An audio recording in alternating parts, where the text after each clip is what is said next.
Oke, kita mulai dengan doa dulu. Bapak, kami bersyukur buat waktu ini yang Engkau berikan kepada kami. Bapak, kami minta biar Engkau berikan kepada kami hati yang tertuju kepadamu. Kami boleh belajar apa yang Engkau ingin berikan kepada kami dan berikan kepada kami ability untuk menangkap Tuhan. Revelation yang daripadamu sehingga kami bisa mengerti hatimu dan kami bisa berjalan di dalam rencanamu yang sempurna. Bapak, kami ingin melihat hal-hal yang besar Tuhan, karena kami tahu kami mempunyai Engkau Tuhan kami yang sangat besar. Sebab itu Lord, kami tidak akan hanya sekedar mengerti, tapi kami ingin mempraktekkan apa yang kami mengerti. Terima kasih Tuhan untuk kesabaran-Mu, terima kasih untuk pelajaran-Mu, terima kasih untuk kami boleh diberi kemauan untuk belajar. Biar semua ini tidak akan lewat dan tidak akan sia-sia, tetapi akan berguna bagi diri kami sendiri, keluarga kami, dan semua orang-orang yang membutuhkan pertolongan. Di dalam nama Tuhan Yesus kami berdoa. Amin. Oke.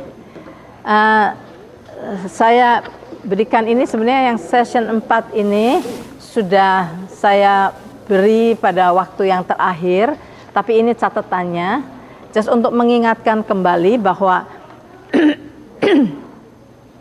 kita perlu bertumbuh di dalam apa yang kita pelajari itu. Kita perlu bertumbuh. Ya, tadi saya baru khotbah, beberapa orang sudah datang untuk melihat bahwa mereka melihat sesuatu bahwa blessing Tuhan itu luar biasa dan kita bisa menerimanya according to the kapasitas yang kita mau buka buat Tuhan, ya. Dan itu mungkin memberikan banyak blessing buat orang karena mereka nggak mikir sampai ke situ. Mereka mikir blessing dari Tuhan itu sedikit-sedikit gitu. Tapi kalau kita sudah tahu sekarang bahwa Tuhan sudah menyediakan abundant blessing dan Tuhan curahkan. Kita mesti melatih diri kita dengan iman to receive apa yang Tuhan sudah sediakan sehingga kita nggak akan miss anything. Dan jangan kita merasa diri kita ini sombong kalau kita itu kepengen menerima apa yang Tuhan sudah sediakan buat kita. Karena Tuhan sediakan semuanya supaya kita bisa terima. Kalau kita penuh itu mau nggak mau kita alirkan ke orang lain kan. Dengan kitanya penuh kita akan alirkan kepada orang lain. Kita akan menjadi blessing buat banyak orang. Sebab itu ini pun apa yang kita pelajari selama ini masih semuanya teori. Tapi kita mulai imagine apa yang kita pelajari itu. Jadi jangan cuma pengetahuan. Renungkan sampai menjadi benar-benar suatu bayangan. Kita bisa membayangkan apa yang kita pelajari ini kalau kita praktekkan itu bagaimana gitu. Sehingga nanti pada reality, pada waktu kita prakteknya, kita sudah punya bayangan gitu. Sama seperti kalau kita misalnya mau jalan maraton atau walk maraton, bukan lari, mau maraton. Kita mau jalan misalnya 20 mile gitu. Nah, setiap hari kita mesti exercise dulu, mungkin muter-muter di mall 1 mile sehari, 1 mile, 2 mile sehari. Lama-lama pada waktu prakteknya kita sudah punya bayangan bagaimana rasanya, capeknya seperti apa, apa yang membuat kita bisa lebih kuat gitu. Kalau kita mesti minum setiap 1 jam atau kita mesti apa. Jadi kita mesti latihan sehingga pada prakteknya kita melakukan yang besar itu kita sudah siap. Nah, di sini katakan melalui Lukas 16 ayat yang ke-10, Yesus berkata, "He that is faithful in that which is least is faithful also in much, and he that is unjust in the least is unjust also in much." In other words, if you aren't faithful in small things, you won't be entrusted with great things. Most people are waiting until they get into a crisis situation to believe God. However, they are trusting Him on a daily basis. They are taking the easy way out. Either they are learning to cope with things or they are not fighting for their God-given right.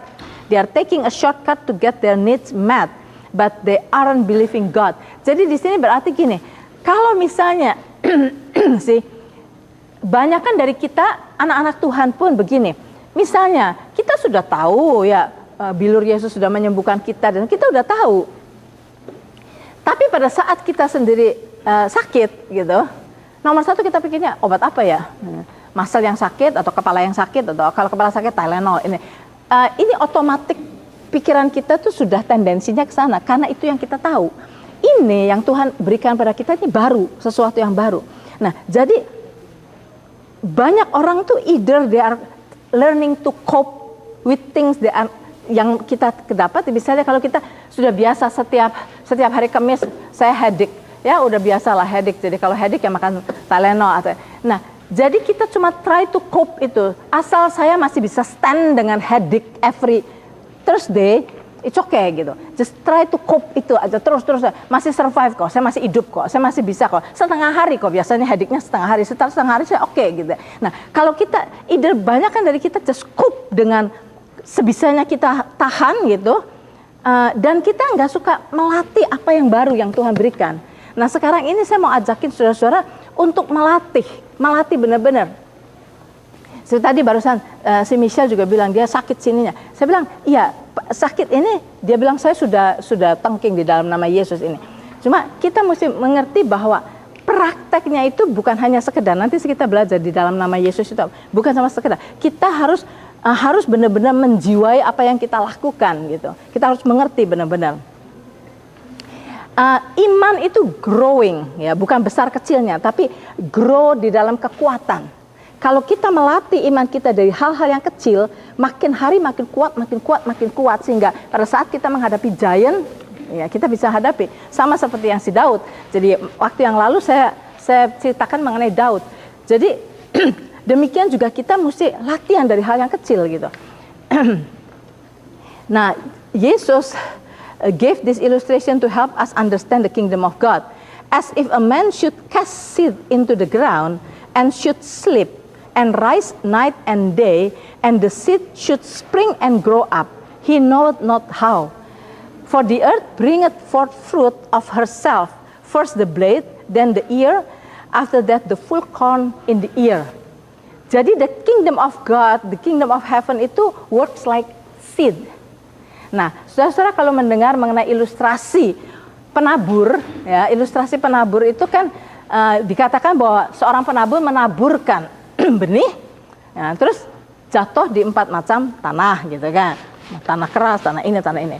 Nah, seringkali kita belajar dari khotbah itu, kita membahas mengenai macamnya tanah, gitu. Nah, terus kita lihat tanah, saya ini hatinya kayak tanah yang apa, gitu kan, tanah yang ini, tanah ini. Tapi saudara, pernah nggak kita memikirkan mengenai benihnya?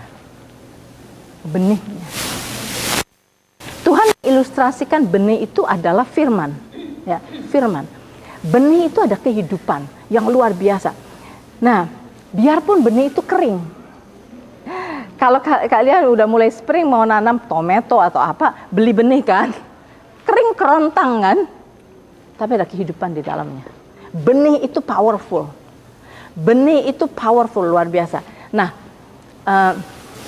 saya kemarin ini waktu spring, karena cucu saya itu pernah dikasih tomat, jadi gelap. Pernah dikasih tomat yang kecil-kecil, kalau nggak salah Lisa yang kasih. Tomatnya kuning kecil-kecil, manis sekali dapat ini. Jadi saya lagi cari ini, saya mau cari tomat yang kuning. Terus Lisa kasih 1 tanaman tomat kecil. Terus saya tanam di garden, di garden. Kata Lisa jangan di pot saja, ditanam. Ya udah saya tanam garden. You know what? Itu sekarang itu buahnya nggak berhenti, nggak habis-habis loh. Satu tanaman tuh dari 1 seed ya. Anak-anak itu menuai everyday harvest tomat dari 1 tanaman loh. Si Nesa dari situ metikin berbahasa. Gema ada 11, merah-merah 11. Nah gitu. Kamu dapat dari mana? Itu tomatnya. Saya lihat tomatnya banyak sekali, itu buah tomat itu luar biasa loh. 1 tanaman tomat tuh gini-gini, itu buah semua, itu masih hijau-hijau banyak. Every day itu mereka datang ke situ, lihat, wah ini ada 5 lagi. Besok pagi ini ada lagi. Saya bilang ini nggak habis-habis. Saya masih lihat yang hijau masih banyak. Jadi terus nih kita bakal Dan kalian pernah dengar kalau nggak salah Billy yang pernah share di satu piramid. Piramid kan umurnya ribuan tahun. Terus kan katanya susah untuk nyari sampai di mana, itu berliku-liku cari mayatnya ada di mana. Ada satu piramid yang sudah ditemukan sampai jalannya, sampai masuk ke dalam, sampai ketemu mayatnya. Dan di situ di sebelah mayat itu, mungkin udah kering kerontang nggak tahu, ada meja, ada benih, ada seed di atas meja itu. Jadi berarti seed itu udah umurnya ribuan tahun, kan? Ketika diambil, ditanam, tumbuh jadi tanaman. Nah dari situ kita lihat, kenapa Tuhan itu mengumpamakan firman itu sebagai seed.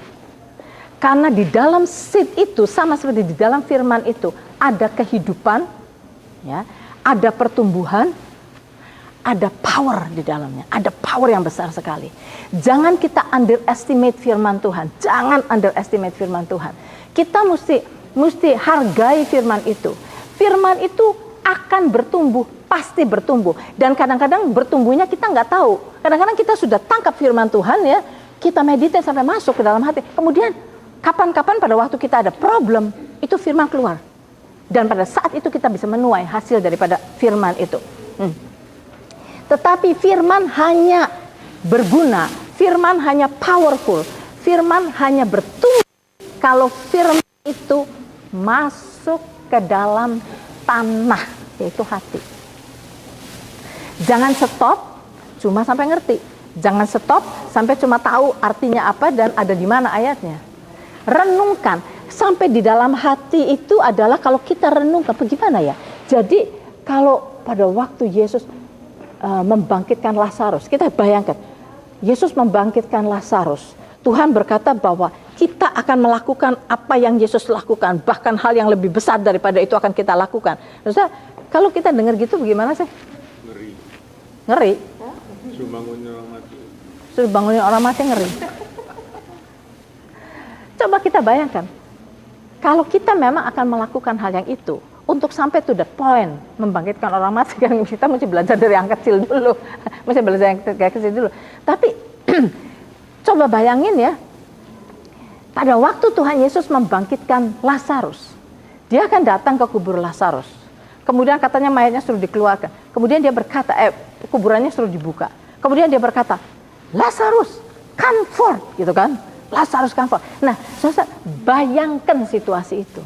Bayangkan kalian yang ada di depan kuburan Lazarus. Bayangkan gitu. Bayangkan bagaimana Tuhan melakukannya, dan bayangkan kalau kita melakukan seperti itu, bagaimana gitu. Bayangkan. Jadi pada waktu mengerti firman itu, kita sampai bayangkan tuh the situation sampai seperti itu, gitu. Nah, pada waktu kita renungkan sampai seperti itu mulai masuk ke dalam hati kita. Bisa bilang, iya susahnya di sini, tapi kemungkinannya ini, ketidakmungkinannya, digest sampai masuk ke dalam hati. Itu namanya ditanam. Nah, kalau itu sudah tertanam di dalam hati kita, dikatakan bahwa if a man should cast seed into the ground and should sleep, tidur nih, sleep and rise night and day, and the seed should spring and grow up. He knoweth no how. Dia tidak tahu bagaimana, tetapi bertumbuh. Ada hamba Tuhan yang dia bilang, dia renungkan firman Tuhan, benar-benar renungkan. Sampai pada waktu dia ke Israel, dia pergi ke tempat yang di mana Goliat dikalahkan sama si Daud. Dibawa sama turut ininya, pakai bas kan, terus itu. Tempat itu panasnya luar biasa. Jadi pada waktu si bas itu berhenti di situ, di sini katanya Daud ini di sini, Goliat di sini, lagi dikalahkan oleh Daud gini-gini. Terusnya si bus drivernya bilang, ada yang mau turun? Semua orang ada yang mau turun, panasnya gila-gila. Tapi ini hamba Tuhan bilang, saya mau turun.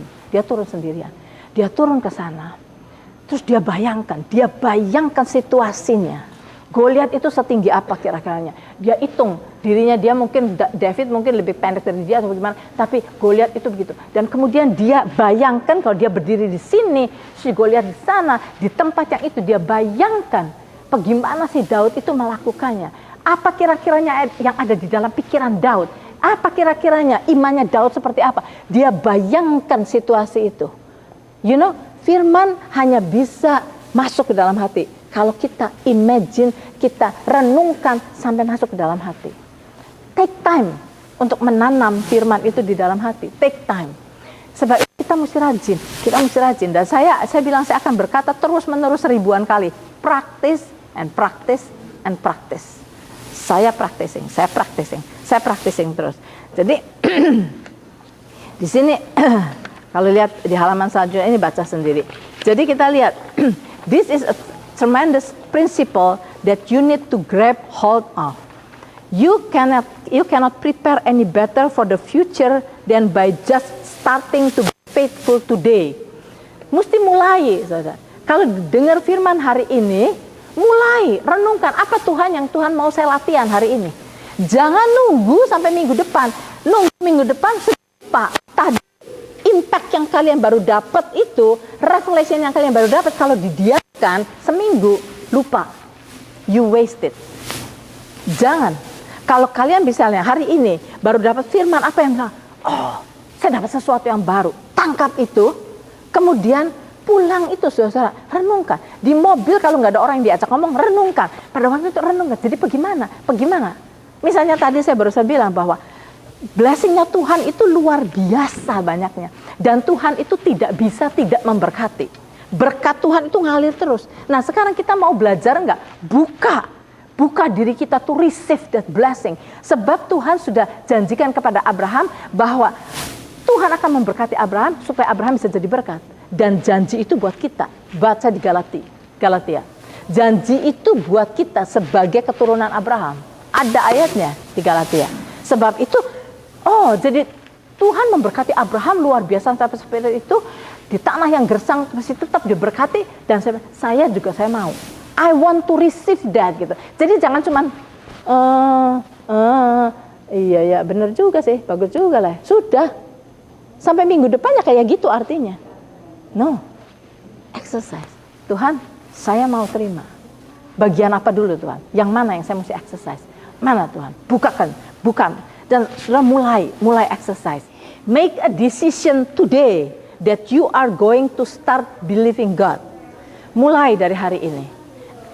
Misalnya, ini saya kasih contoh, walking in joy, ya, bangun pagi, anak kurang ajar, misalnya, atau si suami apa gitu, kita ribut sama suami gitu kan, udah mula-mula udah sebel dulu pagi-pagi nih baru bangun, kita punya choice, mau teruskan hari itu, tak begitu mangkel gitu, nanti semua snap, ngomong ini snap, anak dimarahin segala macam, karena kita mangkelnya sama suami atau suami mangkelnya sama istri.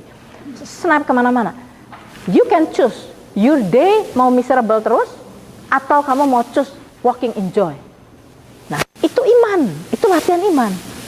Nah, kalau kita bilang, ini suami saya ngejengkelkan atau istri saya ngejengkelkan, tapi I want to choose to rejoice. Dan kemudian the joy of the Lord is my strength, do something to change the situation. Do something, jangan diam aja. Jangan bilang, saya mau joyful. Tapi kita diam aja. Enggak. Speak the word. Choosing to do the right thing. Kita mesti memilih untuk melakukan yang benar gitu. Itu latihan iman. Sebab kalau kita sudah lagi di dalam keadaannya kesel, marah gitu, untuk berubah itu secara manusia males gitu. Kita biasanya mau dibawa sama situasi. Kemarin saya bilang, saya kasih contoh juga saya berusaha kesalahan Pak Sujo. Gini, saya ini nulis ini pakai tangan. Ini kan saya tulis ini pakai tangan semua. Sesudah itu malam-malam hari Jumat malam, saya bilang sama si Didik, ini ketik ya supaya bisa di print. Jadi ketik, itu udah malam tuh. Jadi udah kelar, taruh di bawah di dining room. Dia memang ngetiknya di situ, jadi semua catatan saya di dining room. Udah malam, jadi saya udah tidur. Pagi-pagi mereka semua mau berangkat ke ini kan, ke lansia kan. Gak ngerti. Pas itu udah berangkat, ke lansia. Saya turun, saya bilang saya udah nggak mungkin. Saya kepengen ke lansia itu, rasanya rame tuh ya. Saya kepengen, tapi mesti nyiapin bebas tadi, mesti nyiapin khotbah, saya mesti nyiapin makanan buat tamu. Jadi saya bilang, udahlah saya nggak ikut. Saya bilang saya mau nyiapin. Oke. Udah pergi dia. Si Pak Sujo udah pergi, saya turun ke bawah karena catatan saya. Saya bilang saya mau lihat catatan saya gitu. Saya mau ini kan. Gak ada. Mana ya? Saya cari aku nggak ada. Naik ke atas cari nggak ada. Saya bilang kemana ini catatan? Jadi saya telepon Pak Sujo. Dia jawab, halo. Saya bilang, catatan saya mana yang saya nulis? Oh, saya bawa. Dia bilang, saya bilang, buat apa di bawah itu, buat apa? Kamu kan kelansia, buat apa di bawah itu? Saya bilang, oh, dia sendiri nggak tahu kenapa dibawa. Terus dia, iya saya bawa. Saya bilang, nih, kalau kamu mau tahu itu, misalnya kamu mau tahu apa yang saya tulis, ada di komputer kamu kan mau dicetak. Nggak usah catatan sayanya dibawa sama dia, masa catatan saya tangannya dibawa sama dia. Waduh, saya mangkelnya setengah mati. Saya mangkel sekali. Saya bilang, saya sudah di rumah sacrifice ini karena saya mau nyiapin, diambil lagi catatannya. Ya saya plong, saya nggak punya apa-apa sama sekali. Harus saya cengkel. Saya bilang, kenapa diambil? Saya bilang, iya nggak tahu. Terus, jadi bagaimana? Kata dia. I don't know. Saya bilang, I don't know. Saya bilang gitu. Iya ya, bagaimana? Saya mesti main musik nih. Sekarang saya udah mesti main musik, dia bilang gitu. Ya gitu. Jadi bagaimana ya? I don't know. Nah, saya itu jahat. Saya mau nyikir. Ya, saya bilang, kamu salah. Tak siksa sama saya. I don't know. Saya bilang gitu. Gitu. Nah, ini your choice loh. Saya gini, I don't know. Saya bilang gitu. Bagaimana kalau Didik suruh ke sini? Saya bilang, yang benar. Saya bilang, Didik punya anak 3 suruh ke sana, ambil itu, balik lagi ke rumah. Saya bilang, yang benar. Nggak bisa. Terus saya bilang, oh, jadi bagaimana ya? I don't know. Saya bilang gitu. Udah saya bilang, saya nggak tahu. Saya bilang gitu. Dia mungkin pikiran kan. Sebentar lagi nelfon lagi, ring lagi. Nah gitu. Bagaimana ya? Saya bilang, I don't know. Saya bilang gitu. Terusnya dia bilang gini, suruh Ko Eng Hian toh. Ko Eng Hian udah suruh Ko Eng Hian kan nggak tuh. Saya bilang, orang tua mau disuruh deliver itu. Saya bilang, no way. Saya bilang gitu. Saya bilang, jangan atuh. Saya bilang, dia tuh orang tua. Saya bilang, masa disuruh.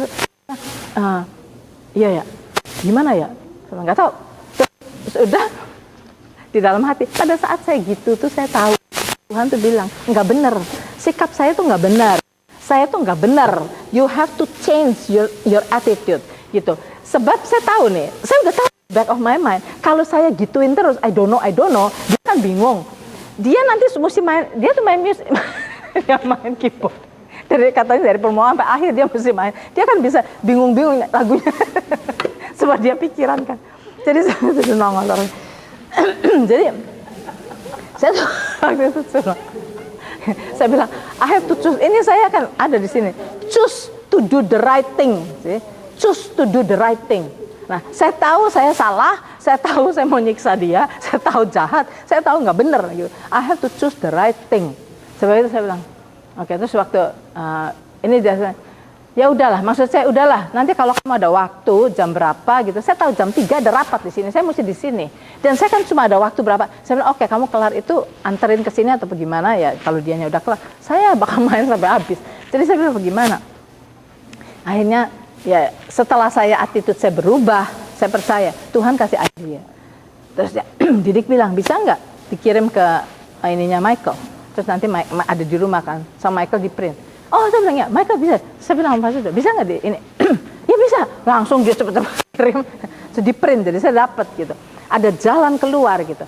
Tetapi kamu lihat di sini, kita ini seringkali kalau kita marah, kalau kita apa, that is the time kita exercise iman kita.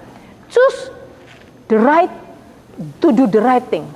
Dan itu perlu iman merubah emosi kita dari kesel menjadi joyful, perlu iman. Kita ini latihan to put in control akan hidup. The power of spirit yang ada di dalam diri kita. The next, controlling your emotion. Ini semua 1, 2, 3 itu ada hubungannya yang kemarin terjadi sama diri saya. Controlling your emotion. Jangan kita just pakai emosi kita karena dia salah, saya mau tekan dia salah gitu. That is not right gitu. Jadi studying the word, misalnya study the word. Kita tuh sering kali malas, tapi kita bilang, aduh Tuhan berikan kepada saya gitu. Ayo saya mau kerjakan dengan iman, saya mau lakukan. Biarpun kita pikir kalau baca firman Tuhan tuh kadang-kadang tuh baca nggak ngerti apa-apa. By faith, saya mau baca, Holy Spirit please reveal to me apa yang Tuhan mau. Dan kita baca, by faith kita lakukan, we will receive something dari Tuhan dan kita bakal amazed. Blessing other people. Jadi kalau kita bangun pagi, berangkat ke gereja, punyai purpose dengan iman, hidup dengan iman. Bilang, Tuhan, siapa yang harus saya bless hari ini? Siapa yang harus saya bless? Gitu. Sehingga pada saat sudah entering this room, ada banyak orang, Tuhan akan memperlihatkan kamu pada seseorang. Bless that person. Misal, bless Nora. Just datang, bless Nora. That is act of faith. Latihan. Choose to spend time with God even if there is nothing pressing. Latihan untuk bersama Tuhan itu every day, saudara. Jangan cuma tunggu pada waktu ada problem terus kita datang, oh Tuhan. Sudah lain motifnya, sudah salah motifnya. Kita perlu ya. Spend time with God every day itu maksudnya gimana? Kayak gini aja. Saya sama Pastor Joe, oke? Saya mesti purposely mempunyai waktu sama dia, gitu. Jadi di dalam sehari itu kan ada kesibukan banyak, dia mesti ini. Tapi saya bilang sebentar yuk ke kamar, saya mau ngomong perkara ini. Saya spend time sama dia untuk bicara, untuk ngobrol, untuk diskusikan sesuatu. Ada waktu itu. Sebabnya kesibukan ini kalau kita nggak adakan waktu, kesibukan ini akan menyita semuanya. Akhirnya saya sama dia nggak kenal satu sama lain dah. Ada banyak yang dia dapat dari misalnya dalam meeting apa, saya nggak even tahu anything karena kalau kita terlalu sibuk nggak ada waktu. Nah, saya kalau sama Tuhan gini, spend time waktu sama Tuhan tuh gini, bukannya kita duduk setengah jam baca Alkitab, no, bukan gitu. Pada saat misalnya saya biasanya mau khotbah misalnya, saya mau nyiapin khotbah, saya duduk di depan jendela saya mulai ngobrol sama Tuhan itu spend time sama Tuhan. Saya bilang, thank you Tuhan. Saya tuh ngerasakan berkat Tuhan yang luar biasa. Saya merasakan apa yang Tuhan bilang bahwa Tuhan akan memberikan kepada saya exceeding abundantly above that I think or ini. Saya bilang, saya ngerasain itu Tuhan. Saya thank you. Dan Tuhan apa lagi yang Tuhan kepengen saya ini punya expectation yang positif. Sekarang Tuhan lagi ajari saya bahwa dulu saya kalau ngajar gini, saya cuman yang ngajar gitu. Apa yang saya udah saya ajarin. Sekarang saya punya expectation. Saya punya expectation di dalam nama Tuhan Yesus. Saya punya expectation Tuhan, Engkau akan enlighten firman ini kepada semua saudara-saudara ini. Sehingga setiap mereka akan mengalami the blessing of God yang luar biasa. Saya bilang, sampai semua yang mendengar ini, bukan cuma sekedar you spend time 2 jam di sini, enggak. Tapi you going to have it. Dan mengalami Tuhan. Dan itu ngobrolnya saya sama Tuhan gitu. Itu spend time sama Tuhan begitu. Adain waktu sama Tuhan. Adakan waktu. Jangan tunggu sampai problem datang. Jadi nggak perlu pakai musik dulu setengah jam. Ya kalau kayak gitu nggak bakal mulai sampai kapanpun juga. Nggak bakal mulai. Jangan, relax sama Tuhan itu sama saja.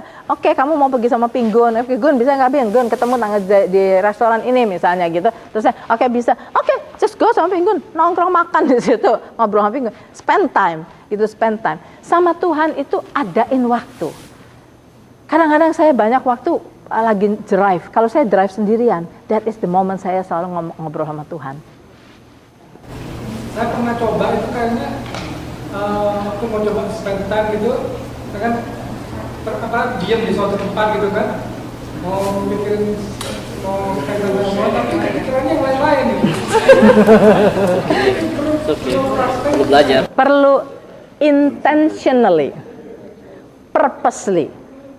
Jadi gitu, perlu. Seperti ini ya, contoh kita worship ini ya. Tadi ini worship di depan. Saya berdiri paling depan di sini.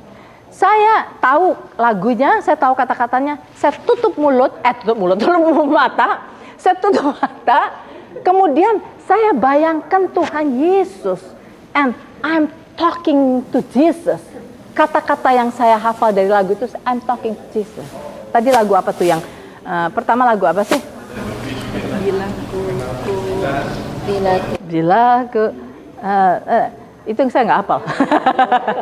Itu ngintip-ngintip sedikit. Tapi saya purposely, intentionally, saya lihat Tuhan Yesus dan I'm talking to Him. Itu purposely, intentionally. Kamu harus lakukan intentionally, jangan cuma sekedarnya. Jangan suka sekedar. Sebab kalau enggak, ya muji Tuhan, oke, kira-kira setengah jam nih si Minggai mau mimpi pujian, oke, nyanyi gitu. You don't get anything. You're wasting your time. Half an hour, Minggai mimpin pujian, you waste your time. Saya tuh mengharapin jemaat tuh ngerti. Sehingga pada waktu worship itu benar-benar we are talking to God. Makanya saya kalau sudah perhatikan, kalau saya milih lagu-lagu itu, lagu-lagu yang saya pilih selalu lagu-lagu saya bicara sama Tuhan. Lagu-lagu yang saya pilih begitu. Lagu-lagu yang saya bicara kepada Tuhan. Dan pada waktu saya nyanyikan lagu itu, saya benar-benar ngomong ke Tuhan. Saya benar-benar bayangkan. Makanya tutup mata itu adalah untuk membayangkan Yesus di hadapan kamu dan talking to Him. Kata-kata di dalam lagu itu. Seperti itu. Itu harus purposely. Nggak bisa sekedar. Nggak bisa sekedarnya.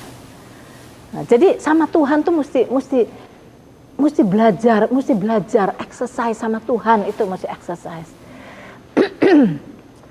Sebab kita ini udah banyak dipengaruhi sama carnality. Ini kebiasaan, abis ini apa, abis ini ke restoran, abis ini. Jadi pikiran kita malah udah pikirannya restoran, nanti makan makanan itu chicken spicy chicken atau whatever. Kita udah mikirnya ke sana, jadi Tuhannya nggak tahu ada di mana. Pada waktu kebaktian, kita mikirnya yang gitu, you know.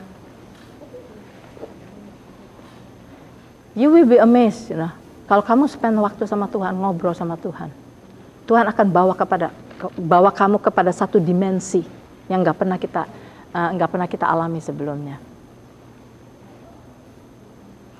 1 Yohanes. Jadi iman itu percaya kepada siapa Tuhan adanya dan segala firman-Nya. Kalau kita mengadakan waktu dengan Tuhan, kita ngobrol dengan Tuhan, kita tanya Tuhan, kita harus percaya Tuhan pasti jawab. Pasti jawab. Kita harus beriman. Kok komplain boleh nggak? Boleh saja. Komplain boleh aja. Tapi saya kalau komplain gini, saya bilang sama Tuhan, Tuhan, ya saya lagi kesel gini. Ya sesudah saya ceritakan, ya Tuhan udah tahu sebelum saya cerita, tapi saya ceritain ya supaya keluar from my system. Sesudah keluar itu saya bilang, Tuhan, help me.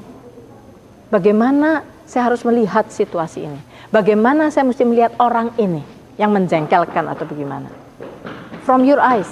Saya selalu minta itu. Komplain ya komplain, nggak apa-apa. Tapi kalau udah minta penyelesaian daripada problem yang kita hadapi. Jangan cuman wadul ke Tuhan, udah wah gini. Kalau sudah ya udahlah, enteng saya udah ngomong sama Tuhan. Nggak ada penyelesaian. Kita benci sama orang itu masih tetap benci. Kita sebel sama orang itu masih tetap sebel. Itu nggak ada, bukan penyelesaian. Kalau kita datang ke Tuhan, kita mesti minta jalan keluar, minta penyelesaian dari Tuhan. Jadi jengkel, ya saya sebelnya gini Tuhan, gini, ngoceh. So help me Lord, help me. Berarti harus nunggu dong, nunggu jawaban. Nah, nunggu. Saya rasanya sudah pernah sering cerita gini, kalau nunggu jawaban Tuhan ya, gini. For me personally, kalau saya nunggu, saya nggak dengar apa-apa. Tapi saya kalau udah tanya sesuatu sama Tuhan, saya just beriman, percaya Tuhan pasti jawab. Nah, sudah, saya coba dengar, nggak kedengar apa, ya sudah. Saya go on sama kerjaan saya, misalnya mesti masak apa, saya go on. Nanti di tengah-tengah itu, saya bakal dengar. Karena saya punya expectation, karena saya beriman bahwa Tuhan pasti jawab. Gitu. Jadi, in the way somewhere, di mana mungkin saya lagi drive, tiba-tiba, jawaban Tuhan itu datang. Gitu. Tapi kita mesti punya iman dahulu bahwa Tuhan itu menjawab kita.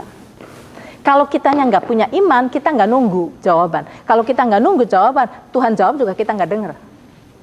Gitu. Itu. Nah, 1 Yohanes 5 ayat 3-4. Sebab inilah kasih kepada Allah, yaitu bahwa kita menuruti perintah-perintahnya. Perintahnya itu tidak berat, sebab semua yang lahir dari Allah mengalahkan dunia. Dan inilah kemenangan yang mengalahkan dunia. Apa? Iman kita. Yang mengalahkan dunia itu iman kita. Dunia itu apa? Segala yang carnality. Kejengkelan kita sama orang, terusnya kekecewaan kita merasa capek, kita merasa give up, saya tidak mau melayani lagi. Itu semua itu harus dikalahkan oleh iman kita. Bangun lagi. By the grace of God, saya bisa. By the grace of God, saya akan finish my task. Gitu.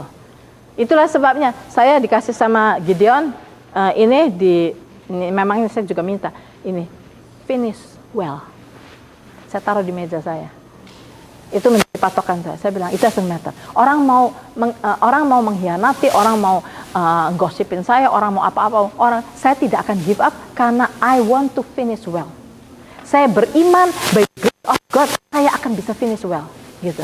Jadi kita semangat melayani kita tuh nggak akan up and down, sebel, ini udahlah forget it, ini nggak akan gitu. Saya akan maju terus, finish well. Kita mesti punya that kind of attitude. Dan yang membuat kita bisa berkemenangan di dalam perjalanan hidup kita, di dalam pelayanan kita adalah iman kita. Pakai iman itu. Saya paling ini, kelihatan ada mata yang sudah. Nih.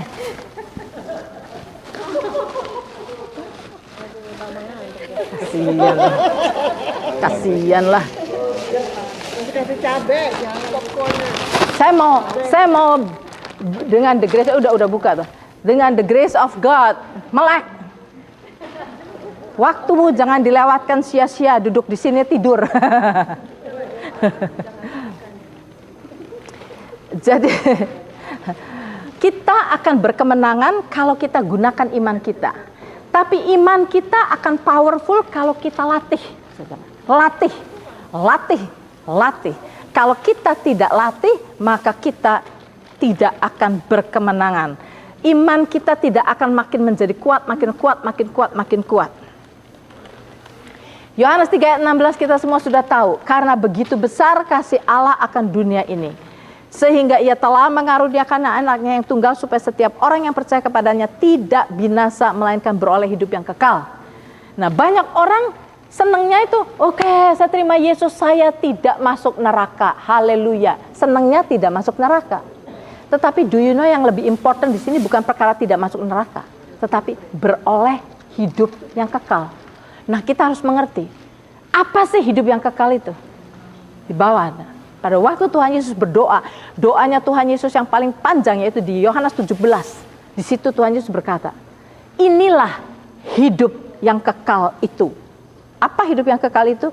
Yaitu bahwa mereka mengenal Engkau Bapa, satu-satunya Allah yang benar, dan mengenal Yesus Kristus yang telah Engkau utus. Hidup yang kekal adalah hidup yang mengenal Bapa dan mengenal Yesus. Tadi di dalam khotbah saya baru membawa seglimpse dari kenali Tuhan kita. Kenali Tuhan kita. Saya ingin jemaat ini mengerti bahwa how much blessing yang Tuhan sudah sediakan buat kalian semua. Terima, alami. Kenali Tuhan kita. Tuhan kita adalah Tuhan yang penuh kasih, bukan penuh kasih. He is love.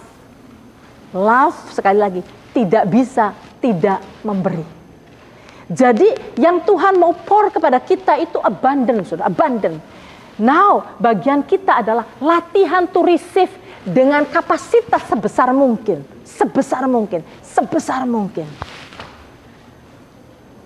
Supaya dengan kita terima itu blessing dari Tuhan, kita bisa menjadi blessing buat orang lain. Latihan terima blessing. Saudara, kalau saya lagi ngomong latihan misalnya, latihan untuk tidak sakit hati, latihan mengampuni itu rasanya, tapi kalau latihan terima blessing, masa sih nggak mau? Latihan terima blessing, saudara. By faith. Apa angan-angan saudara? Apa angan-anganmu? Yang saya ceritain, saya balak-balik cerita yang sama, tapi saudara tangkap dari sequence ininya ya, pelajarannya. Saya bilang, dari dulu saya tidak pernah memikirkan mengenai rumah, mengenai apa, oke?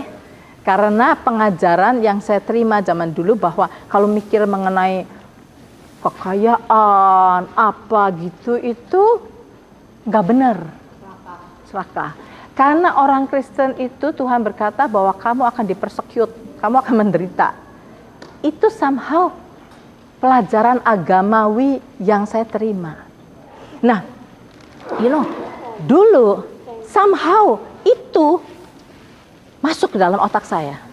Dan saya pikir begitu juga. Makanya apalagi kita dipanggil menjadi hamba Tuhan. Udahlah, nggak mikirin gitu-gitu, saya nggak mikir sama sekali, nggak mikir. Soal kekayaan, soal rumah, soal be ready untuk jadi poor kan. Dulu gitu kan. Itu konsep pelajaran yang salah. Nah, setelah saya mengerti bahwa Tuhan itu eager to bless us. Ya, Tuhan eager to bless. Nah dari situ saya bilang, oke Tuhan, kalau Tuhan itu sediain buat saya blessing, I want to know blessing apa sih yang Tuhan sediain buat saya gitu. Ini reality kehidupan sehari-hari selesai. Dan saya mulai nanya, saya tuh nggak pernah punya rumah, saya tuh nyewa rumah 30 tahun Tuhan. Memangnya saya itu disediain rumah enggak? Ini aja hal yang kayak gini-gini ya. Memangnya saya itu disediain rumah enggak? Dan saya bilang dengan sebersih-bersihnya hati saya, Tuhan Engkau tahu. Pada waktu saya jadi hamba Tuhan juga saya nggak ngarepin apa-apa, gitu kan. Barangkali Tuhan yang nggak ngerti. Padahal itu ngomong ke diri saya sendiri. Ngomong ke diri saya sendiri. Saya bilang, enggak kok Tuhan, enggak dikasih rumah juga nggak apa-apa kok. Itu tuh, cara hati saya. Enggak dikasih rumah nggak apa-apa. Saya ngeren sampai mati juga nggak apa-apa kok. Masih ada roof di atas kepala saya. That is my attitude. Oke? Tapi saya bilang, saya mau tahu kalau sampai Tuhan sediain, saya nggak terima, sampai saya mati kan sayang gitu kan, seharusnya dikasih kan. Nah, pada saat saya gitu, saya nanya Tuhan dan saya percaya Tuhan jawab. Ya, barang siapa berpaling kepada Allah, dia harus percaya bahwa Allah ada. Ibrani 11 ayat 6, bahwa Allah memberi upah kepada orang yang sungguh-sungguh mencari Dia. Saya di dalam proses itu, saya sungguh-sungguh mau tahu maunya Tuhan apa. Nah, begitu saya tanya, Tuhan jawab. Di dalam hati saya, enggak kedengeran di kuping, tapi Tuhan bilang, Tuhan sediain rumah buat saya. Nah, saya pikir, saya bikin-bikin atau apa. Ini kan prosesnya gitu. Saya bikin-bikin karena saya kepengen rumah. Enggak kok, saya udah bilang sama Tuhan, enggak dikasih juga enggak apa-apa. Jadi bukan, saya enggak bikin-bikin. Tapi kok di dalam hati saya, kayaknya Tuhan sediain. Gitu. Nah, kemudian, the next process, the next step, saya bilang, Tuhan kalau iya suara ini dari Tuhan, give me bukti dari sini. Supaya saya tahu persis. Ini saya bikin-bikin atau memang Tuhan yang ngomong. Kalau Tuhan yang ngomong, ada buktinya di sini. Itu. This is the process, okay? The process to know. Apa sih yang Tuhan sudah sediakan buat kamu? Saya bilang, mana Tuhan? Saya tahu nggak ada ayatnya. Tuhan jawab, buka ulangan. Tuhan buka ulangan. Ingat pada waktu orang Israel berangkat dari Mesir, Tuhan berkata, kamu akan menempati tanah yang penuh dengan air susu dan madu. Kamu akan menempati rumah-rumah yang tidak kamu bangun. Kota yang tidak kamu bangun. Kamu akan menuai dari tanaman yang tidak kamu tanam. Berarti apa? Semua pemberian Tuhan. Semua pemberian Tuhan. Tuhan berkata begitu. Saya bilang, iya ya ada. Umat Tuhan itu diberi sama Tuhan. Diberi provision. Kita perlu tempat tinggal, Tuhan itu beri pada kita. Tuhan itu beri pada kita. Nah, begitu saya ngerti, iya benar, Tuhan kasih konfirmasi dari ayat, dari firman-Nya, saya bilang, oke, kalau itu dari Tuhan, Lord, saya akan bertindak. Iman itu harus bertindak. Jangan cuma sekedar, oh gitu toh. Ya ini rumahnya datang peluk ke depan saya. No, saya cari, saya pergi. Saya cari rumah. Saya bertindak, saya cari rumah gitu. Jadi saya itu sudah mulai mencari itu, saya belajar mengenai gini-ginian itu lagi tahun 2000 berapalah. 2007, 2000 gituan. Setelah saya belajar menerima mobil lah, menerima inilah. Nah ini rumah yang gede kan, rumah gede kan. Saya tahu saya nggak bisa afford kan. Nah saya tahu dari Tuhan bukan. Nah pada saat itu saya mulai cari loh. Saya mulai pergi keliling cari rumah. Nah Tuhan kasihnya kemudian di Michigan. Tuhan kasihnya di Michigan. Itu starting saya punya rumah tuh di Michigan. Gitu. Nah jadi begitu kalau kita mau tahu apa sih yang Tuhan sudah sediakan buat saya Tuhan. Gitu. Saya kadang-kadang sesuai sama dorongan Tuhan. Kalian tuh mau dipakai Tuhan di bagian apa? Gitu. Kalau kalian mau dipakai sama Tuhan, misalnya kalian punya hati misi, punya hati misi. Di sini ada Ferry yang punya hati misi, maunya memberi, maunya menolong orang miskin, maunya ya seperti itu. Kalau Ferry punya hati yang seperti itu, he has to believe. Tuhan akan pour the blessing karena dia punya hati mau ngalirkan. Dan jangan cuman mandat cuman dengan sekarang hasil dari pekerjaan saja. Lord, saya tahu Tuhan sudah open the window of heaven. Saya mau buka kapasitas yang besar untuk saya terima itu. Mulai jalan dengan iman. Mulai jalan dengan iman. Apa Tuhan? Apa nih Tuhan yang mau kerjakan di dalam hidup saya gitu. Saya mau terima karena saya mau alirkan kepada orang-orang. Jadi whatever kalian dikasih sama Tuhan, desire hati untuk melakukan pekerjaan Tuhan di mana? Di bagian situ. Coba buka your ini, expand your ini horizon, lihat hamba Tuhan. Apa Tuhan yang Tuhan mau sediakan dan beriman. Saya ngalamin ini sebab gini ya, blessing ini, perkara uang, perkara blessing materi ini membutuhkan iman yang tingkatannya paling rendah. That is the first step. Ingat gak? Pada waktu Tuhan berkata kepada orang, ya itu aja bendahara yang itu. Tuhan bilang, kalau kamu tidak setia di dalam hal yang paling kecil itu perkara duit. Karena perkara ceritanya bendahara yang tidak jujur kan perkara duit. Kalau kamu tidak setia di dalam hal yang the least, kamu tidak akan diberikan yang lebih besar. Jadi menggunakan iman kita di dalam hal materi, di dalam hal blessing financial itu membutuhkan iman yang the least. Senang kan? Senang kan? Ayo mau latihan terima blessing. Latihan terima blessing. Itu step pertama. Saudara, kalau kalian, the reason kenapa? Kalau kalian sudah terima blessing dari Tuhan, you will lebih mengenal kasih Tuhan. Karena kamu ngalami kasih Tuhan. Dari blessing yang Tuhan kasih itu, kalian akan mengenal kasih Tuhan.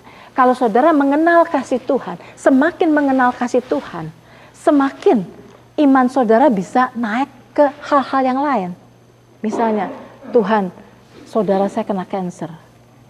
Nah, saya sudah mengalami kasih-Mu. Nah, sekarang saya mau nanjak iman saya kepada kesembuhan, kepada healing, kepada apa. Jadi,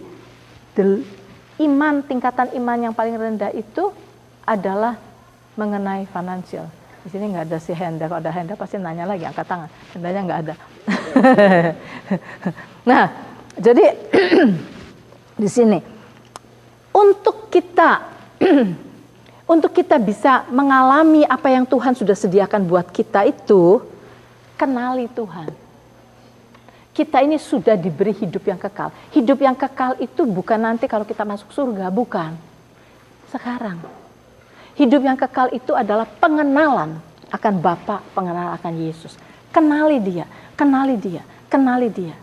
Nah, semakin kita mengenal Dia, semakin kita tahu betapa Tuhan itu ingin memberikan kepada kita segala yang the best buat kita. Terima itu, terima. Jangan takut orang anggap sombong. Di sini di gereja ini masih banyak orang yang berpikir kalau orang kasih kesaksian itu sombong. No, kita glorifying God. Kalau kita kasih kesaksian, saya cerita begini bukan untuk menyombongkan diri saya. Oh imannya hebat ya. No, sebab kita semua bisa dapat itu. Saya cuma kasih kesaksian supaya kita semua mengalami. Dan saya kepengen apa yang Tuhan sudah sediakan itu jangan kita miss gitu. Jangan miss. Nah kita mesti alami semuanya. Kenali Tuhan, kenali Tuhan, kenali Tuhan. Semakin kita mengenal Tuhan, semakin kita mengerti apa yang Tuhan sediakan buat kita. Nah sekarang saya mau bawa masuk sekarang. Apa yang kita lakukan kan doakan orang sakit lah, berdoa setiap kali kita berdoa di dalam nama Yesus. Amin, gitu kan? Nah, kalau kita ngomong di dalam nama Yesus itu, kalau kita nggak pernah pelajari, itu akan menjadi seperti bim salah bim gitu. Ini ngantuk. Dalam nama Yesus, bangun. Nah, kita dan kita apa dalam nama Yesus ini, dalam nama Yesus. Akhirnya dalam nama Yesus itu nggak ada artinya. Artinya seperti bim salah bim, beneran? Kalau kita nggak ngerti artinya. Dalam nama Yesus bukan bim salah bim. Kita bukan cuma asal taruh di dalam doa kita apa yang kita mau dalam nama Yesus, dalam nama Yesus. Nah, we have to know what is dalam nama Yesus. Nah, sekarang mari kita lihat di sini. Halaman yang terakhir ya. Dalam nama Yesus. Tuhan Yesus berkata, I will do whatever you ask in my name, so that the Son may bring glory to the Father. You may ask me for anything in my name, and I will do it. Okay. Bawahnya. In that same conversation with his disciple shortly before his death, he reminded them, if you remain in me and my word remain in you, ask whatever you wish and it will given you. Jadi gini, Tuhan bilang, kamu minta apa di dalam namaku aku akan beri. Tapi meminta dalam nama Yesus itu, kalau kitanya hidup di dalam Dia dan firman-Nya hidup di dalam kita, baru kita qualify untuk menggunakan nama Yesus.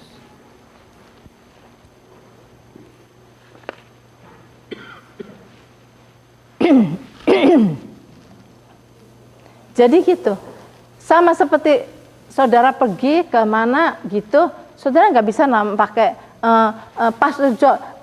Saya pergi ke sini karena Pastor Jo. Pastor Jo pastornya ICC, tapi Pastor Jo nggak pernah nyuruh saudara, Pastor Jo nggak pernah ngasih izin. You cannot use his name, kecuali kalian udah rapat dan Pastor Jo bilang, oke, bilang bahwa saya yang nyuruh kamu, gitu-gitu. Dan barusan kamu bisa datang ke sana. Saya bawa nama Pastor Jo karena Pastor Jo yang suruh saya. Nah, demikian juga dengan Tuhan. Kita nggak bisa seenaknya pakai nama Yesus ini, nama Yesus ini, nama Yesus itu. Jangan kita jadi latah gitu, pakai nama Yesus, namanya in the name of Jesus, in the name of Jesus. But kita harus tahu apa yang kita mau ngomong itu dari Tuhan atau bukan? Dari Tuhan atau bukan? Jadi iman kan gini. Kalau kita mau pakai nama Yesus kan kita mau beriman di dalam apa yang kita speak di dalam nama Yesus itu terjadi. Tapi iman itu asalnya dari mana? Iman datang dari pendengaran akan firman Kristus. Apa yang kita mau ucapkan di dalam nama Yesus harus datang dari Dia. Kalau enggak datang dari Dia, jangan berani-berani pakai nama Yesus seenaknya aja. Nah, jadi kalau ada pengajaran-pengajaran yang prosperity teaching yang saya bilang salah itu, ya gitu, claiming rumah yang lebih besar. Di dalam nama Yesus saya akan punya rumah yang garasinya 5. Dalam nama Yesus saya akan, dalam nama Yesus.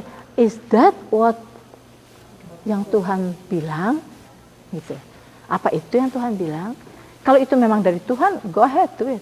Tapi kalau bukan, kita nggak bisa pakai nama Yesus, ini nama Yesus, ini nama Yesus. Jadi kita mesti ngerti. Apart from me, you can do nothing. Yohanes 15:7-5. Jadi ini lagi berkata mengenai ranting, abiding di dalam pokok anggur kan. Apart from me, you can do nothing. Kalau kita tidak di dalam, tidak nempel kepada Tuhan, we can do nothing. Nggak ada powernya dalam hidup kita, nggak ada. Jesus used the phrase in me, in me, in me, in me 7 times di dalam Yohanes 14:15. Sebenarnya di Yohanes 15 aja saya baca sudah ada 6 di situ. In me, semuanya harus di dalam Yesus, di dalam kehendaknya, baru kita bisa menggunakan nama Yesus. To be in Jesus means, pertama, to be in spiritual unity with Jesus. Ya, kita mesti di dalam spiritual unity dengan Kristus. To be in Jesus means to be in the vine, jadi nempel kepada pokok. In Jesus berarti to be in Jesus love, dengan kasih Kristus, dengan kasih Kristus. Love is the prevailing topic in John 13-16. Love must be mutual. If it is to be received, it must be responded to. His new command is love. Jadi you cannot love Jesus unless you love his other children. To love Jesus is to obey Jesus. If you love, you will remain in Jesus. Jadi kalau apa yang kita mau kerjakan dimotivasi oleh the love of God, kita bisa memakai nama Yesus. Karena God is love kan. Dan kita tahu di dalam 1 Korintus 13 gitu, apapun yang kita mau lakukan sehebat-hebatnya, sebanyak-banyaknya duit yang kita mau kasih, sampai mau sacrifice diri kita, without love, berarti Tuhan tidak ikut campur di dalamnya, is zero. Nah itu kita mesti renungkan imannya. Karena banyak orang Kristen mau berbuat baik, mau berbuat ini. But is it dimotivate by the love of Christ atau enggak? Sebab kalau enggak, motivasi kita macam-macam. Motivasi kita supaya dilihat orang, motivasi kita supaya dipuji, motivasi kita supaya lihat bangga, I am a strong person. Tapi kalau dimotivasi sama kasih Kristus itu pure. Dan ada powernya di dalam situ. Tuh. In Jesus berarti to have Jesus living in you. Pada waktu kita melakukannya, kita percaya bahwa Christ in you. Jadi seumpama ada orang sakit, kita mau doakan, nanti kita mau latihan gitu ya. Tadi sebenarnya Wiwi itu lagi sakit tuh. Saya pengen tak bawa ke sini tadi mau dilehen sama semua orang, tapi dia pasti lagi migrain, dia bukan migrain. Vertigo itu, jadi dia pulang cepat. Misalnya, ini seorang sakit. Nah, kita ini mau mendoakan itu dengan pengertian Christ in you yang akan melakukannya gitu. Jadi pada waktu kita lehen, si imagination kita bekerja. Pada waktu kita lehen sama seseorang, jangan kita pikir di dalam nama Yesus ngomong apa ya. Ngomong apa tuh biasanya si ini nih kalau doa ngomong apa tuh ya.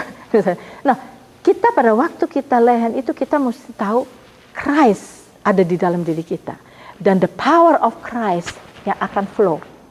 Saya ini cuma instrumen, saya ini juga cuma penyambung tangannya Tuhan. Cuma penyambung tangannya Tuhan.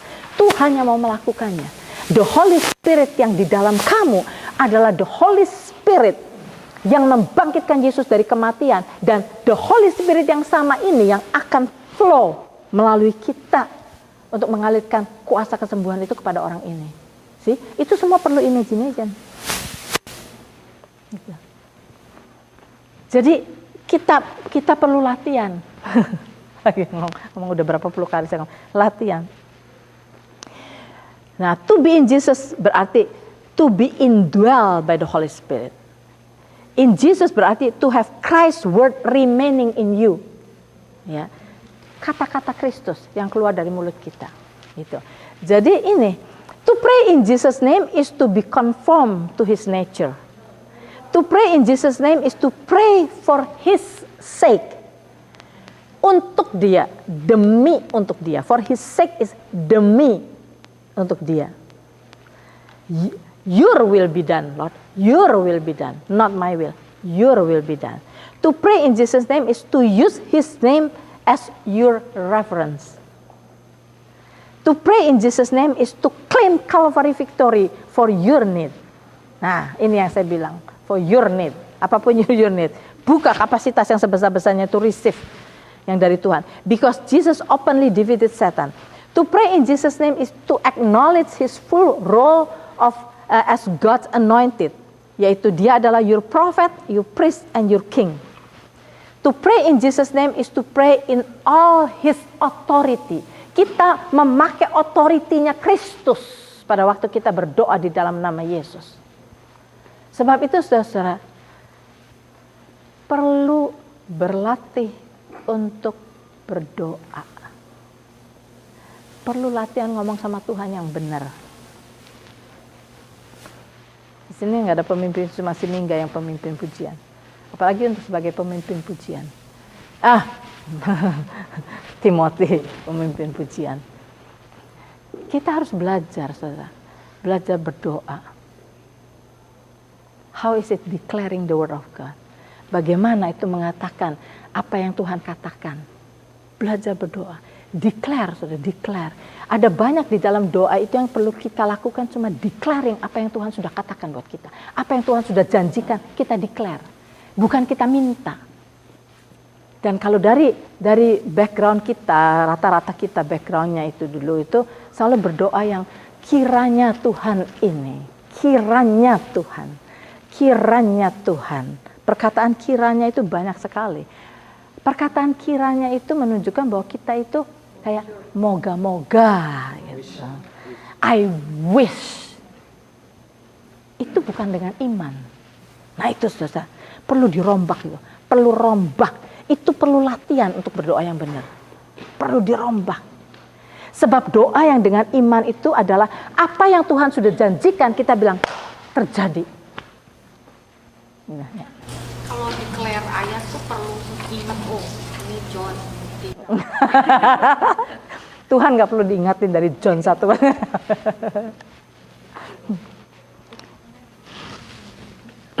Good loh, mesti nginget ada dari mana itu good. Karena kadang-kadang yang nantang kita bukan Tuhan, setan. Setan yang nantang kita.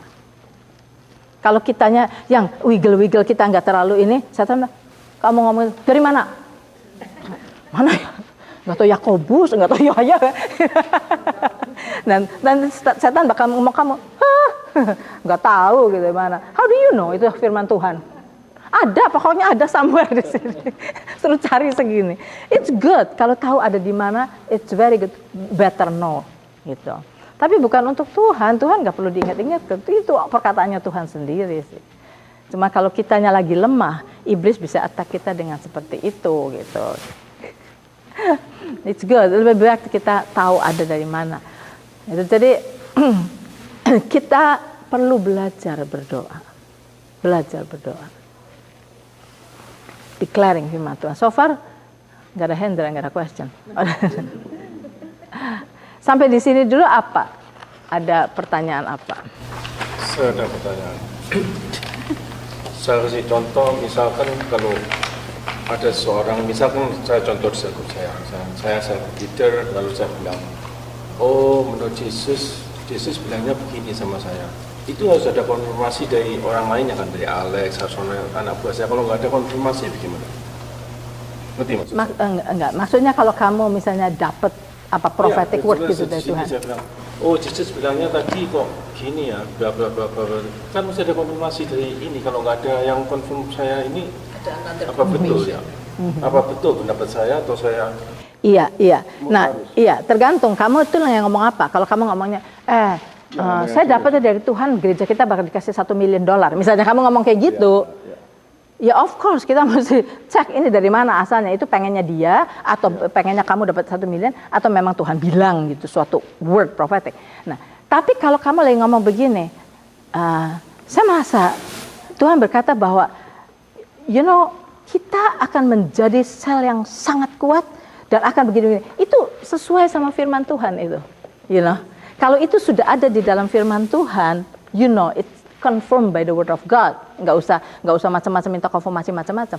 Tetapi itu adalah janji Tuhan yang kamu ngomong kayak janji Tuhan diingat ke kamu. Ini akan terjadi nih di dalam sel ini misalnya gitu. Nah itu nggak usah kamu bingung. Tapi memang kalau Tuhan bilang mau kasih 1 million, nah ya itu benar. Ini otaknya si Pinggun atau benar-benar dari yang lain. Doakan lagi, nggak usah jangan ngomong-ngomong ke orang-orang dulu nanti diketawain orang. Ya, ayo sama-sama yang lain gitu.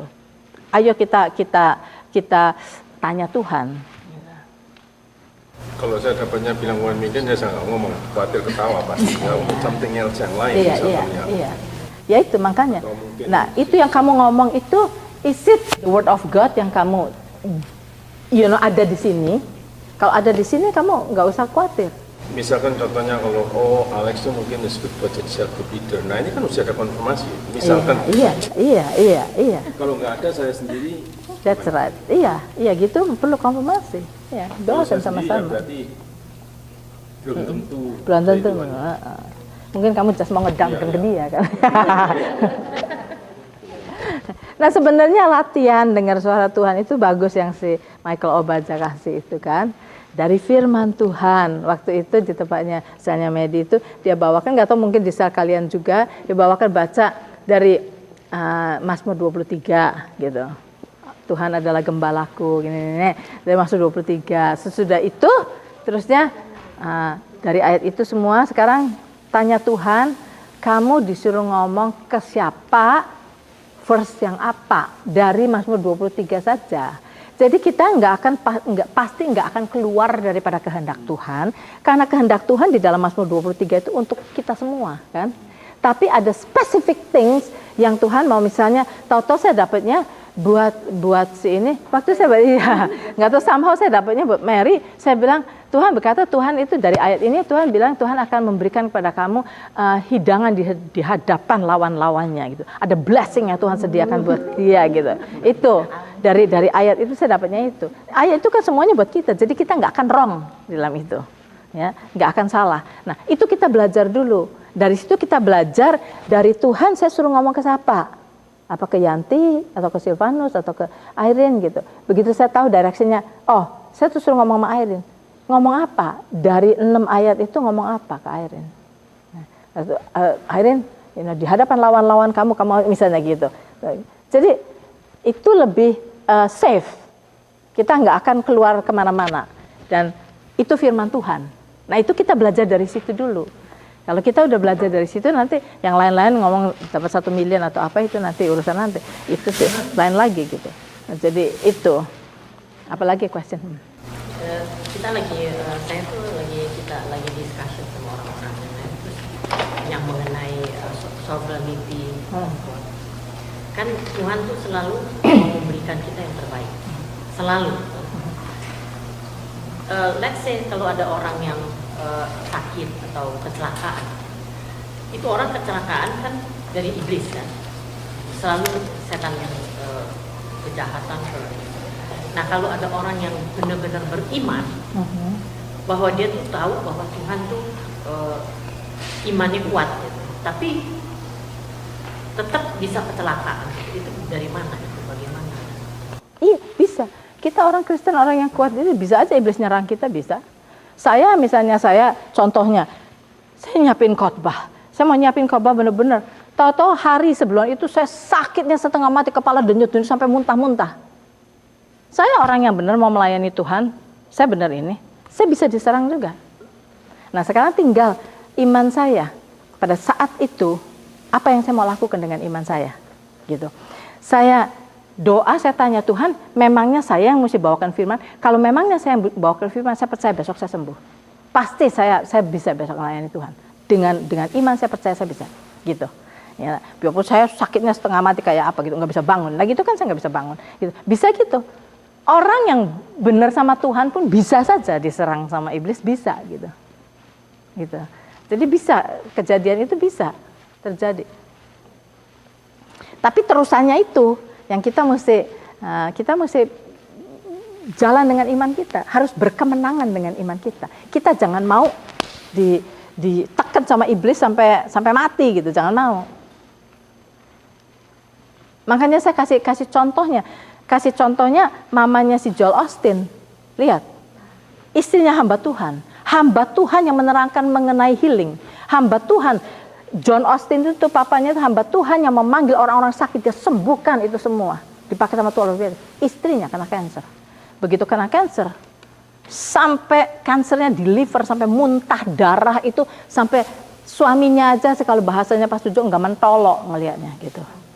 Nah, ngelihat gitu. Sampai sudah nggak ada harapan, dokter bilang bawa pulang untuk mati di rumah. Sih, hamba Tuhan ngalamin itu. Sudah bawa pulang aja. Udah kasih apa yang dia mau, dia akan mati di rumah gitu. Daripada sengsara di hospital, dia bakal mati anyway. Nah, Joel Osteen itu yang doakan orang sembuh kemana-mana itu, istrinya sendiri dia doakan pontan-panting nggak sembuh-sembuh. Nah, tetapi di sini lihat, ini yang saya mau encourage. It doesn't matter, iblis mau nyerang kita sampai mana. You have to stand to the end, kita menang gitu. Ini istrinya ini, dia kata John Osteen, papanya si Joel Osteen, dia kayak macan betina. Istrinya itu kayak macan betina. Dia perang sama iblis, dia katakan, iblis, you cannot take my body. Engkau tidak bisa menghancurkan tubuh saya. Dia bilang, di dalam nama Yesus, dia usir, dia fight sama iblis. Fight. Sembuh. Sampai berapa tahun kemudian suaminya yang meninggal. Dia sembuh. Terakhir, lagi itu saya masih ngeliat dia. Di Joel Osteen, mamanya, Dodie Osteen. Sembuh. Itu John Osteen waktu cerita, saya pergi ke konferensinya dia, si John Osteen bilang, aduh saya ini sudah sampai, aduh udahlah, gitu, istrinya mati udahlah daripada sengsara. Gitu, apa, peluk darah gitu. Orang sudah kurus kering sampai kayak apa, sampai kuda kurus kering, darah glogok darah. Ya bagaimana sih, udah pasti mati. Sampai kan orang biasanya kalau udah ngadapin orang sampai kayak gitu, udah lebih baik mati gitu kan. Sampai yang lihatnya aja lebih baik mati gitu kan. Tapi dianya, si Dodie Osteen, fight. Enggak, Tuhan sudah sembuhkan, Tuhan sembuhkan. Tidak, saya tidak give up. Dan iblis, engkau tidak bisa take my body. Engkau tidak bisa hancurkan tubuh saya. Sembuh, saudara-saudara, sembuh. Nah ini, jadi bukan berarti bahwa anak Tuhan gak bisa diserang. Iblis selalu datang mau mencuri, membunuh, dan membinasakan. Kalau bisa membunuh kita. Makanya kita latihan iman dari sekarang. Jangan tunggu sampai kayak gitu barusan kita mau beriman. Imannya nggak bisa ya, bagaimana? Nggak nyampe imannya. Nggak punya kekuatan enough. Dan banyak orang-orang Kristen yang saya bilang, pada waktu saya nengokin teman saya juga dalam sakit kanker gitu tuh, dia mau beriman. Mau. Dia bilang, percaya nggak? Percaya, saya percaya. Percaya nggak Tuhan? Percaya. Tapi karena dia udah terlalu lemah, pikirannya ini udah nggak bisa fokus. Sudah terlalu banyak obat. Hilang. Datang hilang. Bagaimana dia bisa? Bagaimana? Walaupun dia mau beriman nggak bisa. Nggak ada kapasitasnya lagi. Karena tubuhnya udah keliwat lama, di kemo terus-terusan berkali-kali udah sampai kayak gitu. Dan dia waktu saya datang dengan firman Tuhan, dia mau beriman. Saya percaya kalau dia masih, otaknya dia masih enggak dipengaruhi sama obat seperti itu, saya percaya dia bisa beriman. Tapi sudah enggak ada di dalam potensi yang seperti itu. Jadi that's why, saudara, latihan dari sekarang. Hal-hal yang kecil, jangan give up langsung cepat obat, jangan. Latihan. Kalau tubuh kita sendiri kan enggak apa-apa kalau kita sampai jangan latihan buat anak kita, jangan. Kalau anak kita jangan dibuat latihan. Tapi kalau diri kita sendiri, saya latihan tubuh saya declare saya ini fight gitu. Jadi seperti itu jawab pertanyaan kamu, Santi. Gitu. Jadi bukan berarti kalau orang yang sama Tuhan, melayani Tuhan nggak akan bisa diserang, bisa. Nggak kuat-kuat. Let's say itu penyakit. Kalau umpamanya ada orang accident, kena accident, meninggal ya. Gitu. Oh, meninggal ya udah nggak bisa diapa-apain. Ya kamu coba bangkitkan. Yang tinggal tanya Tuhan. Ya saya nggak tahu kalau udah kayak gitu udah sampai mati, saya nggak tahu. Tapi kalau kita belajar ya sampai ngadepin orang mati pun kita, ada orang yang mati bukan waktunya. Kalau iman kita, kalau kita udah reach to the faith yang kita bisa ini, kita tanya Tuhan. Memangnya ini orang seharusnya bangkit atau enggak? Kalau itu ya doa. Makanya saya kasih kepada kita ini semua the law of faith, kita kasih ininya. Jadi kita mengerti mengenai bagaimana iman itu. Kita nggak bisa kalau kita nggak ngerti apa-apa, kita nggak pernah melatih diri kita dari hal-hal yang kecil, tiba-tiba kita ngadepin yang gede, kita wow kayak apa mati-matian atau jerit-jerit, itu juga nggak ada dasar yang kuat. We don't know, tapi melalui pengenalan akan Tuhan, makin hari makin kita mengenal. Tapi itu kan perjalanan iman kita. Latihan dari hal-hal yang kecil. Latihan dari hal-hal yang kecil. Nggak tahu kalau tadi Santi pertanyaannya orang kayak gitu mau bagaimana, nggak tahu. Saya pernah ditantang bayi untuk dibangkitkan sama saya, ya saya nggak bisa bangkitkan. Apalagi saya belum pernah belajar gini-gini, saya melongo aja bagaimana. Ya sudah saya doain, tapi ya nggak bangkit sih bayinya. Ya. I don't know about ini yang saya pelajari, saya sampai so far belum mengerti sama sekali. Ya iman itu dari hal yang sampai lama-lama soal kematian itu kan udah dahsyat sekali, kematian itu yang paling dahsyat. Kuasa kegelapan yang paling dahsyat. Ada lagi pertanyaan? Kita doa tutup dulu dah ya. Bapak, kami bersyukur buat waktu ini. Kami bersyukur Tuhan, firman-Mu begitu berkuasa dan hidup. Bapak berikan kepada kami untuk bisa grasp apa yang Engkau ajarkan kepada kami. Sehingga kami tidak menganggap enteng Tuhan segala pelajaran yang kami terima, segala firman janji-Mu yang sudah Engkau berikan kepada kami, untuk kami tidak lewatkan, tetapi kami ingin mengalami Tuhan, mengalami segala yang sudah Engkau sediakan bagi kami. Terima kasih Tuhan kalau Engkau begitu murah hati. Terima kasih kalau Engkau so eager to bless us. Sebab itu Bapak, kami berdoa buat setiap anak-anak-Mu di sini yang Engkau sudah panggil untuk menjadi gembala, untuk menjadi guru, untuk di dalam pelayanan apapun juga. Kami declare Tuhan, untuk setiap kami mengalami Engkau, mengalami pertolongan-Mu, mengalami your blessing, semuanya mengalami. sehingga mereka bisa membagikan apa yang mereka terima kepada orang-orang di sekeliling mereka. Kami ingin melihat Tuhan gerejamu ini berkemenangan di dalam Engkau. Kami ingin melihat gerejamu mengalami Engkau dan gerejamu menjadi berkat buat banyak orang yang sengsara, yang membutuhkan pertolongan. Mereka semua berdatangan ingin menerima blessing yang sudah Engkau sediakan bagi mereka semua. Terima kasih Tuhan, terima kasih. Kami pegang firman-Mu, kami mau latih diri kami, dan kami ingin mengalami apa yang Engkau sudah sediakan bagi kami. Thank you buat kasih setia-Mu. Dan Tuhan pegang tangan kami, sehingga kami bisa berjalan bersama dengan Engkau. Kami mempunyai fellowship dengan Engkau senantiasa Tuhan. Agar semua apa yang kami dengar ini bukan hanya sekedar angan-angan, bukan hanya sekedar imagination yang tinggi jauh di sana. Tetapi kami tahu bahwa Engkau dekat. Dan apa yang Engkau ingin adalah supaya kami berjalan bersama dengan Engkau. Dan kami mempunyai suatu journey dengan Engkau yang luar biasa selama kami ada di dalam dunia ini. Thank you Lord. Kami serahkan Tuhan saudara-saudara kami semua di dalam perjalanan pulang ke rumah masing-masing. Sehingga kami sampai di rumah dengan tidak kurang suatu apa. Dalam nama Tuhan Yesus kami bersyukur. Amin.